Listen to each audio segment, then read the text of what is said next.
السلام علیکم، مائی نیم is doctor خلود Imran. کیا پیریڈز کے دوران نہانے سے بلڈ فلو پیریڈز کا کم ہو جاتا ہے؟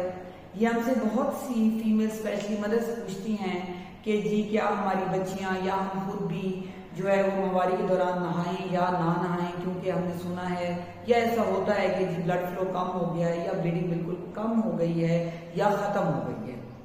تو اس بات میں کس حد تک سچائی ہے؟ اور بعض فیمیلز تو یہاں تک بھی کہتی ہیں کہ جی فلو زیادہ ہو گیا ہے، اور بعض کہتی ہیں کہ جی کیونکہ بلڈ فلو ویجائنا سے ہو رہا ہے تو اس لیے رستہ کھلا ہوا ہے، تو جی انفیکشن انٹر ہو گئی ہے اور انفیکشن کی وجہ سے بچیوں میں آگے بھانجپن بھی ہو سکتا ہے۔ جو ہے وہ ہمارے جو معاشرے میں ہے 1 سے 2 اور 2 سے 4 اور 4 سے 8 جو ہے باتیں جو ہیں وہ بنتی جاتی ہیں۔ ہمارے جو ہے بہت سے متس اور مس کنسیپشنز ہیں۔ پیریڈز کو آپ نے بہت زیادہ جو ہے وہ اس پہ ٹینس نہیں ہونا۔ پیریڈز جو ہے وہ ہر بچی کی جو ریپروڈکٹیو ایج ہے اس کا حصہ ہے، جو کہ ہر منتھ جو ہے وہ جیسے کہ ایک فیمیل کی باڈی تیار ہوتی ہے پریگنینسی کے لیے، ہارمونز پیک پہ جاتے ہیں، یوٹرس میں جو انڈومیٹریل لائننگ ہے وہ تھک ہونا شروع ہو جاتی ہے، کہ تاکہ اگر بچی کو پریگنینسی ہوتی ہے تو اس کے لیے جو یوٹرس کا انوائرمنٹ ہے وہ ریزنیبل رہے۔ تو اگر تو بچی کو پریگنینسی ہو جاتی ہے تو ویل اینڈ گڈ، اگر بچی ان میرڈ ہے اور اس کو یا میرڈ بھی ہے اور اس کو پریگنینسی نہیں بھی ہوتی تو تب جو جتنی یوٹرس کی جو بیزل لیئر ہے یا جو اس کی انڈومیٹریم لیئر ہے جو کہ ریڈی ہوتی ہے فار پریگنینسی، وہ شیڈ آف ہونا شروع ہوتی ہے اور بچی کو بلیڈنگ سٹارٹ ہو جاتی ہے۔ تو یہ ایک نارمل پروسیس ہے جو کہ ایوری منتھ ہر بچی کے ساتھ ہوتا ہے۔ تو اس میں اتنی متس اور مس کنسیپشن اور مفروضے بنانے کی بالکل ضرورت نہیں ہے۔ یاد رکھیں کہ دوران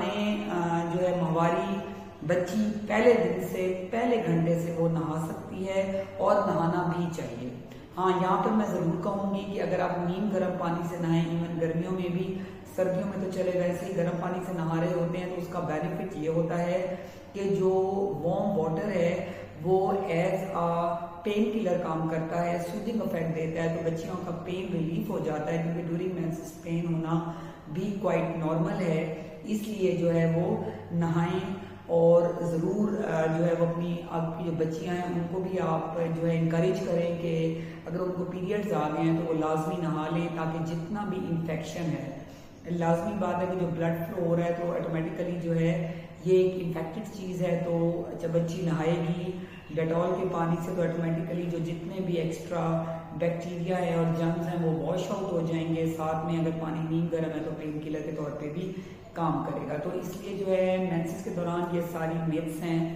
کہ جی یہ نہ کھائیں، یہ نہ پئیں، یوں نہ بیٹھیں، یوں نہ کریں، تو یہ سب چیزیں جو ہے وہ میتھس اور مس کنسیپشن ہے۔ یہ آپ کی باڈی کا ایک فزیکل پارٹ ہے جو ایوری منتھ ہر بچی اس میں سے گزرتی ہے، تو اس کے لیے بالکل بھی آپ لوگوں نے ٹینس نہیں ہونا۔ آپ کو اگر پین ہے تو آپ سمپل پیناڈول لے سکتی ہیں، گرم قہوہ لے سکتی ہیں، گرم پانی میں شہد ڈال کے لے سکتی ہیں، شہد میں شفا ہے۔ اسی طرح جو ہے وہ آپ نہا سکتی ہیں نیم گرم پانی سے، اور جو ہے اپنی لائف کو ایک نارمل آپ اس کو چیز سمجھیں۔ یہ نہیں کہ اب پیریڈز آ گیا تو جی بچی بس اب لیٹ گئی ہے تو اب وہ کچھ کر بھی نہیں سکتی، نہ نہا سکتی ہے، نہ کھا سکتی ہے، نہ پی سکتی ہے، تو ایسا نہیں ہے۔ یہ تو ایوری منتھ جو ہے ہر بچی نے اس میں سے گزرنا ہے، اور جو ہے اس کے ڈیز جو ہیں وہ 3 to 10 ہوتے ہیں، یعنی کہ بعض بچیوں کو 3 days، بعض کو 5، بعض کو 7 اور بعض کو 10 days تک مینسز آ سکتے ہیں۔ یہ ایک نارمل لینتھ ہے، اور جو اس کے سائیکل کی لینتھ ہے وہ 21 سے لے کر 35 دن ہے، یعنی کہ اگر ایک بچی کو فرسٹ ڈے پہ مینسز آئے ہیں تو اس کو 21 دن بعد اگر دوبارہ آ گئے ہیں تو یہ نارمل ہے۔ اگر ایک بچی کو پہلی تاریخ کو مینسز آئے ہیں اور پھر 35 دن کے بعد آئے ہیں تو یہ بھی نارمل ہے۔ ہاں، اگر 21 ڈیز سے پہلے آ جائیں یا 35 کے بعد بہت زیادہ ڈیز ڈیو ہو رہے ہیں، 36 37، تو پھر جو ہے وہ ڈاکٹر سے آپ لازمی رابطہ کریں، اپنا الٹرا ساؤنڈ کروا لیں، تاکہ وہ ایویلویٹ کر لیں کہ جو ہے آپ کے مینسز جو ہیں وہ لیٹ کیوں ہیں یا ارلی کیوں ہیں۔ اس لیے جو ہے وہ پیریڈز کو لے کر جو ہے وہ ہمارے معاشرے میں، سوسائٹی میں ہماری جو بڑی بوڑھیاں ہیں وہ انہوں نے اس کو بہت کمپلیکس کر دیا ہے۔ تو پیریڈز جو ہے وہ ایک فزیکل چیز ہے جو ایوری منتھ ہونی ہے، اس لیے اس میں آپ کسی بھی قسم کا کوئی مفروضہ نہ بنائیں، بچی ویسے ہی رہے جیسے کہ وہ ایک نارمل روٹین گزارتی ہے۔ Thank you so much.